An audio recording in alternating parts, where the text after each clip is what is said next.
मी जातो म्हणतो माझ्या भावाच्या घरी, तर मला जाऊ देत नाही. वरून एवढे कामं आणि आता आणखीन माझ्या डोक्यासाठी ननद पण येते. आता काय करावं, लय मोठा विचार आहे.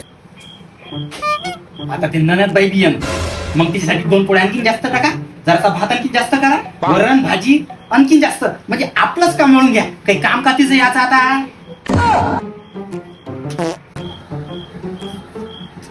पहिले चुरार एवढे कपडे आणि आणखी ते ननद बाईयन, मग तिचे बी कपडे धुवा, साड्या धुवा, पेटीकोट धुवा, आणखीन काय काय धुवा लागते. आता तिचं काम तर काही याचं. चुपचाप आपल्या एवढं भावाच्या घरी आवडते तर भावाने बोलायचं तिथं नाही, चालली इकडं मुठली सुटली की चालली इकडं. जीव तर असून जाते.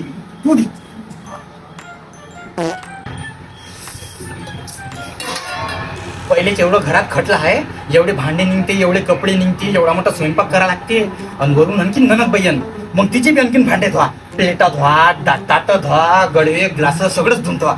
काय नाही येते की बाई हे काम आहे बा, तिचा नवरा बी तिने कसं काही देते काम आहे. जाऊ दे. आता येईल ती माहिती ननद मस्त कंबर लचकोत आणि बसन माझ्या डोक्यावर, मस्त नाचन माझ्या डोक्यावर, निस्ती माय काम वाढून देणार. उठली सुटली की चालली, उठली सुटली की चालली, उठली सुटली की चालली, उठली सुटली की चालली भावाच्या घरी. काय भेटते का भावाच्या घरी, काम आहे का आता समजून नाही राहिलं. येऊ द्या काय करू, जाऊ दे तिकडे.